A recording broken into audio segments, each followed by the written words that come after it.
Hello subscribers, welcome po ulit sa aking tutorial ng Photoshop at ang ituturo ko po sa inyo ngayon ay yung kung paano po gumawa ng business card mockup, no? Or pwede rin po siyang gamitin for posters sa kahit ano po yung mockup for presentation po ito, no? So ganito yung magiging gagawin natin na effects, no?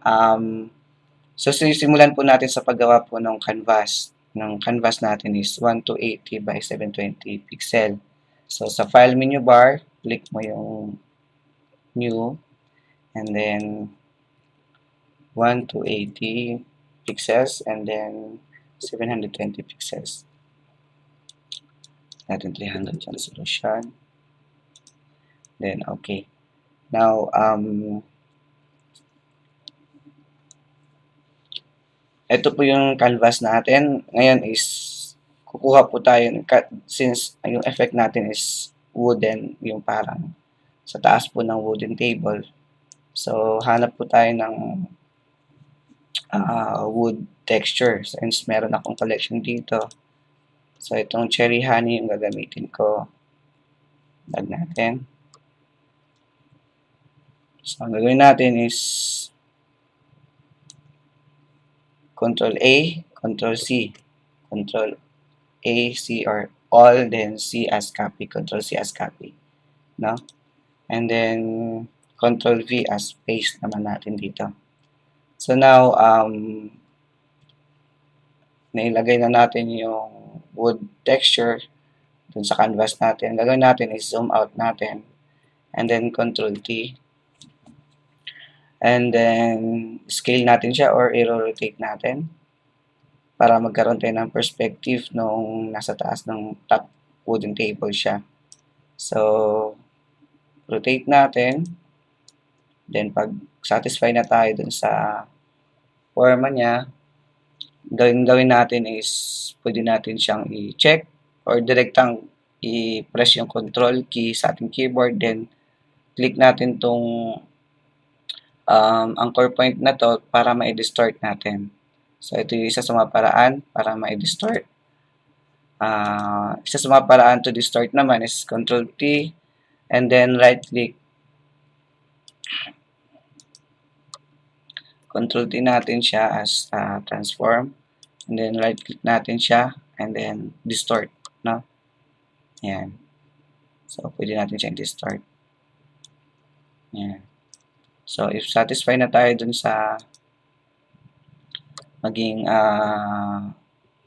gusto nating kalalabasan. So, click lang po natin yung check or enter natin. Now, at susunod is wag natin kalimutan muna i-save yung document natin para kung sakali mag-brand out man or ano, at least naka-save na tayo. So, save natin siya as discard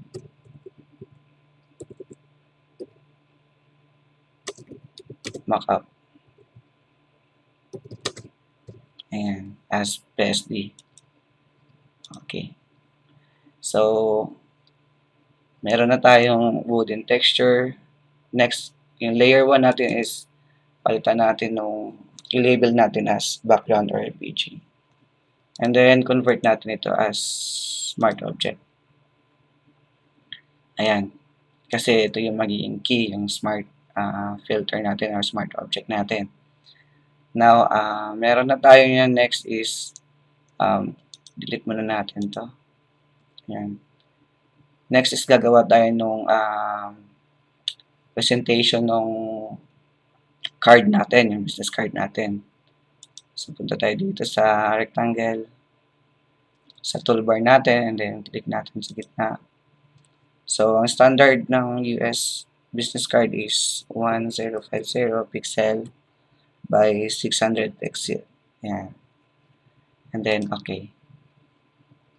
So, ito siya. Gawin natin dito is, label natin as card back. So, ito yung likod niya. Kasi gagawa tayo ng front mamaya, which is, ito yung nasa ilalim ng front. No?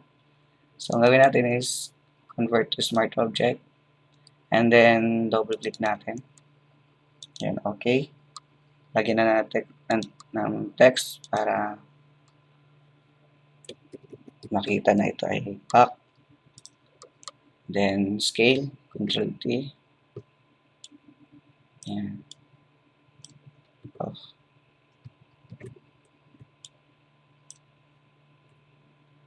Okay. Move, Control All para may lagay sa gitna. Ayan. Save natin. Then, delete. Ayan na po yung back card natin. And then, right-click tayo dito sa layer na to. And then, new smart object via copy natin. So, label natin as front. Ayan. So, ganun din. Double-click natin since smart object na siya. Palitan natin ang text as front. Save. And then, delete natin. Control W. Delete natin yung tab. So, sa likod niyan is yung back layer. Now, ang gagawin natin is shift natin. Select itong dalawang card natin. And then, Control T natin. And, ayan. So, ito yung move natin. Ito yung dalawa nating card. Yung back tsaka yung front. Now, ang gagawin natin is para masunod natin itong perspective na design na yan. Meron ako ditong kinuhang reference image galing din sa internet as guide natin. Yan. Tapos, ito yung kukopyahin natin. No? So, marami pong mga design sa internet. Pwede po kayo mamili kung ano kung gusto nyo design. So, for now, ito yung napili ko. Control A, Control C, and then Control V dito, paste. Control T ko, lakihan ko para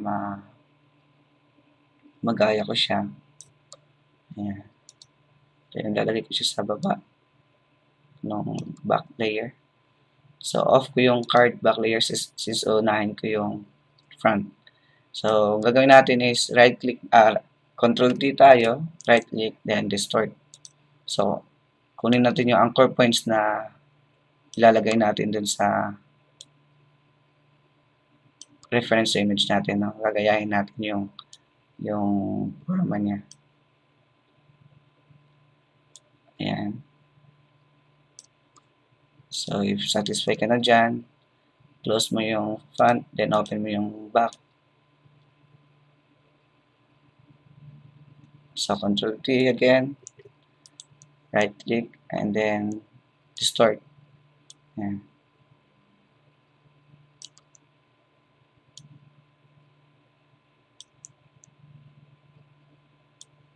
So, since hindi natin nakikita, i-assume natin ngayon na ganyan na yung at titignan natin kung okay na yung forma niya.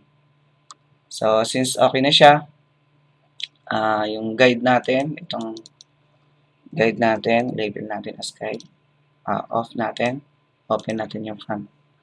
So, ito yung bali basic na mockup natin. I-lock natin itong background natin para pag select tayo, ito lang dalawa yung nasiselect natin. Later, pwede natin yung i-uncheck or i-unlock, no? So, yun po. And then, lalagyan po natin ngayon ng effects para magkaroon ng parang real yung gagawin natin. So, una, lagyan natin ng, double click natin tong card front natin na layer. Lagyan natin gradient overlay. Tapos, yung blend mode natin, lagyan natin sa overlay. Yung opacity, lagyan natin ng 50%. And then, yung angle natin is 75 degree. And then, lagyan din po natin ng drop shadow. Sa drop shadow po, piliin po natin yung blend mode na linear burn. And then, yung opacity niya is 35. Yung distance naman po is 2. And then yung size is 3. And then click po natin yung okay. So kung napapansin niyo po, ito po yung effect na ginawa niya. Yan po. So while yung back card natin, yung card back natin is wala pa pong effect. So instead po na babalik ka dun sa ginawa natin procedure kanina na magdo-double click, lagyan ng gradient overlays. Ang gagawin na lang po natin, click natin yung card front natin yung effects. Tapos press natin yung alt key sa ating mga keyboard. Then click and drag natin. Napapansin niyo yung effects yung nakukuha natin. Lagyan po natin sa card back natin. And then para hindi na po tayo babalik dun sa ginawa natin sa front layer natin. So, ganun po siya kadali, no? Para kopyahin po yung effects na ginawa natin sa isang layer natin. So, alt key lang po, and then click and drag. And then, meron na po siya. So, bali, ito na po yung basic mockup po natin, no? Now, lalagyan pa po natin ng konti pang effects para mas maganda po tingnan, no? So, ito na yung basic mockup natin. Pag dinouble click natin to, tapos pinalitan natin ng kung ano man dito, magkakaroon na po ng, yun po yung bali mockup natin. Now, since gusto natin malagyan ng ganitong effects, so ang gagawin natin, delete muna natin to. So, ang gagawin natin is, gawa tayo ng group ni front layer tsaka ni back layer. So, pwede nyo i-click dito, itong area na to, itong icon na to, which is nakalagay create a new group. Pag kinlik po natin yan, tapos nilagay natin yung front, ayan po, naka-group na po siya. So, ito yung front, then ganun din gagawin natin kay back. Label natin as back para may guide tayo din. Lagyan natin siya. So, yan po yung group natin. So, ang gagawin natin dito is i-duplicate natin tong una sa grupo ni front. Duplicate natin to. Gawa tayo ng thickness niya. No? Napapansin nyo may thickness itong area na to. So, yun yung gagawin natin. Duplicate natin yung layer natin. And then, lagay natin na thickness. Itong layer na to. And then, right click ulit, clear natin yung style. So, ang gagawin natin is, lagyan natin ng color overlay. No? Double click, and then color overlay. And then, yung kulay niya, lagyan natin ng or 6 na D. Yan. So, ito yung thickness natin. And then, ilagay natin siya sa ilalim nitong front natin. Kasi thickness siya, so dapat nasa ilalim nitong layer na to. So, drag natin, lagay natin sa ilalim. So, ito na po yung ano niya. Now, hindi po siya masyadong halata since nasa ilalim po siya ng anong gagawin natin. Select natin and then pindutin natin yung arrow keys natin, yung down arrow keys natin. Or ilang pindot ba? Isa or dalawa, titingnan natin. 1 or 2. Ayan po, may lumabas na. Or 2. Ayan, tingnan natin. And then, yung drop shadow, kunin natin yung drop shadow ni card front. Lagay natin sa thickness. No? Since hindi niya kailangan yan, lagay natin sa thickness. So, ayan na. So, ito po yung ginawa natin thickness. Same po dun sa back na layer natin. Pwede rin po natin buksan to and then duplicate natin ulit itong back natin. Lagay natin is thickness. Ayan. Pwede rin po natin kopyahin na itong pwede natin clear style muna natin. Then pwede natin kopyahin itong effects gaya ng ginawa natin kanina. Yan. Ayan yung effects na ginawa natin. Pero, hindi pa po na-move natin yan ng dalawang, yung sa arrow keys natin. Move muna natin ang dalawang arrow keys, 1, 2. And then, lagay po natin siya sa ilalim. Ayan. So, ito po yung kapit natin. Ayan na po yung thickness niya. No? And then, halos katapos na tayo sa ating next natin is yung background natin. Kung napapansin niyo yung background natin is dark, yung parang may depth of field, tsaka yung parang may vignette. So, ang gagawin natin dito is duplicate natin itong background natin, layer, or Ctrl J sa ating mga keyboard. Ayan. And then, gagawin natin is lagyan natin siya ng blur effect. No? Punta tayo sa filter menu bar and then blur, Gaussian blur. Yan na yan. So, pwede nyong explore kung anong gusto nyong magiging setup, either 3 or 5. Depende po sa inyo yan. Kung ano yung gusto nyong effect. Ayan. Halimbawa, lagay natin as 3. And then, click nyo OK. And then, may dalawang paraan kung paano po tanggalin sa magitan po ng layer mask para matanggal itong effect dito sa gilid. Parang dito lang yung effect. Pwede natin gamitin yung gradient tool natin. Select natin itong area na to. Pwede natin siyang i-click and drag gamit yung shift natin. So, kung napapansin nyo, itong portion na to is ito yung original niya. While yung sa taas is naka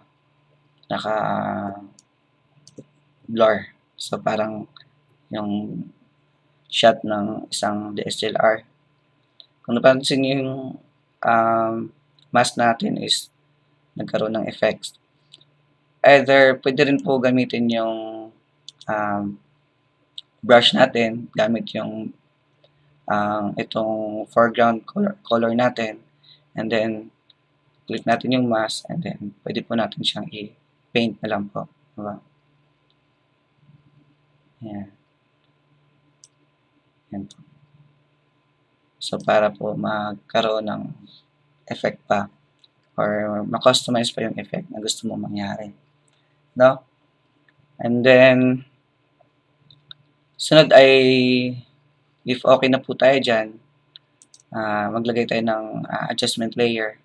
Gamit po yung curves natin. Ayan. And then, baba natin itong gitna para magkaroon ng ibang kulay or mag-dark siya. If satisfied na tayo dyan, test natin.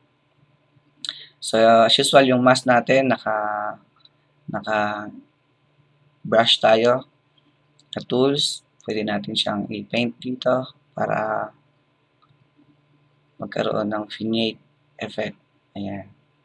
So, yung brush natin, pwede natin control yung opacity, yung flow niya, tapos yung size, saka yung hardness. Ayan po. So, ayan po yung if okay na po sa inyo yan, then ito na po yung magiging mock-up natin. So, alam naman natin pag smart object, double click lang natin at para mapalitan po itong meron akong ginawa ditong business card, itong dalawa. Ito yung ipapalit natin dun sa hayaan nyo na yung design ko since hindi ako marunong mag-design. Gawa ko lang yan para magkaroon for the sake of presentation. So, ito, yung front, ito yung business card back, front. So, ito yung ilalagay natin dito sa front tsaka back. So, unahin natin yung front, click natin yung group na front, and then, click natin tong card front, double click natin. Okay. So, front, hanapin natin yung front, Ctrl A natin, Ctrl C, copy, and then, punta tayo dito sa front, Ctrl V, paste, and then save natin. Ayan, pag na-save na yan, pwede natin i-delete. Yan, kung napansin nyo, pinalitan na yung front into yung ginawa nating design. So, ganoon na lang po siya kadali pag meron na kayong mock-up. Kahit na anong gawa yung design, copy-paste na lang po. Next, yung back naman, Control A, Control C, copy. And then double click natin yung, hanapin natin yung back layer natin. Double click. Okay. And then Control V, paste. And then save. And delete natin yung tab. Here you are. So, ganun lang po siya kadali kung paano po gumawa ng business card mock-up. So, kahit sa ano pong design, halimbawa, yung posters. So, maganda na gumawa ng mga mock-up para kung sakali may mga changes or may mga gusto kang gawin na bagong design, automatic magagamit mo yung mock-up na for presentation. So, yun po siya. And then, pag halimbawa, gusto niyo rin po palitan yung background niya, ayan yun ang ganyang background. So, itong background layer natin since naka smart object siya, pwede natin double click yan. Okay. And then, pwede po natin maglagay ng bagong layer. Bawa, gusto natin kulay lang. So, palitan natin ng kulay na magandang kulay. Bawa, ganyan. And then, gamit yung paint bucket tool natin. And then, save lang natin. Control S. Delete natin. Ayan na. So, automatic po na papalitan po yung background. No? So, ganun po kadali gumawa po pag nakapag-smart object tayo. No? Yan po yung sa mock-up natin. Pag ayaw nyo naman po uli, yung double click nyo lang. Pwede rin po nyo palitan ng anumang wooden na gusto nyo mangyari. Or anumang texture gusto nyo gamitin. No? Save nyo lang, then balik kayo. Ayan na po siya. So, I hope na nakuha nyo po kung paano po gumawa ng business card mock-up hanggang sa muli po na pag-aaral natin. God bless us all.